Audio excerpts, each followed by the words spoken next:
যে জিনিসগুলো জানতে চেয়েছেন এগুলো সবগুলো বলতে গেলে অবশ্য সময় লাগবে, তারপর আমি চেষ্টা করব। প্রথমত ঢাকা মেট্রোপলিটন এরিয়াতে আমাদের রিপোর্টেড ছিল 34 এটি তো আসলে সুসংগঠিত নয়, কখনো ভেঙে যায় আবার কখনো আবার নতুন করে সংগঠিত হয়। এটি হলো ঢাকা মেট্রোপলিটন এলাকা। সারা বাংলাদেশে যে আমাদের অ্যালার্মিং জায়গাটার জন্য কেউ একটি মামলা হয়েছে দেখেছি বয়স বেশি, এমন আমাদের 41 বছর বয়সে পাওয়া গেছে যে মানে who also belongs one of the groups Kishore gang. তো সেই কারণে এর তো অনেকগুলো কারণ আছে, যে একটা কমপ্লেক্স বলা যায় যে এনভায়রনমেন্ট, সোশিও এনভায়রনমেন্ট কিন্তু ওখানে ক্রিয়েটেড হয়, যে কারণে এটা হয়। তো এখন সারা বাংলাদেশে কখনো কখনো বলা হয় 200, কখনো 250, বা আপনি একটু আগে বলছিলেন 300, হতেও পারে 300, নট আনলাইকলি এক্সাক্ট নাম্বারটি। এখন এদের ব্যাপারে যে কাজ চলছে, আমরা ঢাকা মহানগরে প্রথম কিন্তু 2017 সালে প্রথম এটি উত্তরাতে একটি গ্যাংয়ের অস্তিত্ব খুঁজে পাওয়া যায়। মানে একটা মার্ডার কেসকে তদন্ত করতে গিয়ে দেখা যায় যে একটা সুসংগঠিত মানে জুভেনাইলস তারা এটার সাথে ইনভলভ। আর আমরা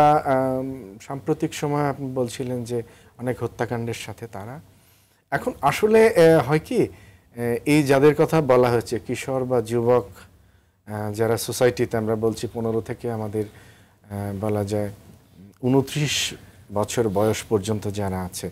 এটি কিন্তু মোটামুটি 27 থেকে 28% আমাদের এখানে যদি আমাদের 17 কোটি মানুষের ধরি, so it's a huge number. এখন এই গ্রুপটা তো আসলে অনেকগুলো খণ্ডিতভাবে আলোচনা করা কঠিন, যে এদের যে গ্রুমিংটা কীরকম হওয়ার কথা ছিল। ফার্স্ট কোশ্চেন যে আমাদের একটা বাচ্চার লাইভলিহুড কীরকম হবে, সে বেড়ে উঠবে কীভাবে, শিক্ষার পথে স্কুলিং কোথায়, তারপরে তার গ্র্যাজুয়েশন কোথায় হবে,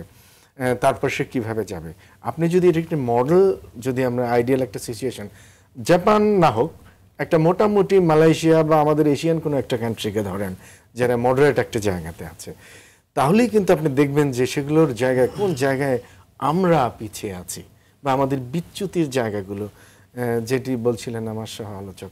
যে একটি বাচ্চার জন্য তো বেড়ে ওঠার জন্য শিক্ষা তো মানে শুধু পাঠ্যপুস্তক নয়, শিক্ষা মানে তো খেলা, শিক্ষা মানে তো ডিবেট,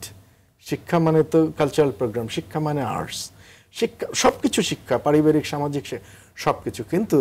আমরা এদেরকে কিছু বইয়ের কথা বলে তুলে রাখছি আপনার কনফাইন্ড এরিয়ার মধ্যে, এবং একটা আইডিয়াল যে সিচুয়েশনটা আমাদের ইনশিওর করার কথা, তার পরিবার থেকে শুরু করে একেবারে রাষ্ট্র পর্যন্ত, এটা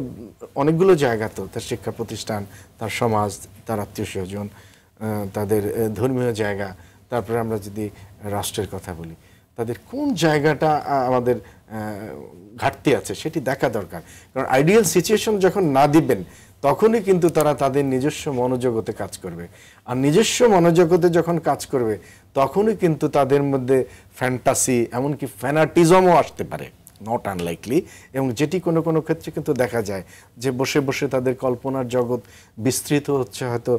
এমন জায়গায় যেটি টোটালটাই ইউটোপিয়ান,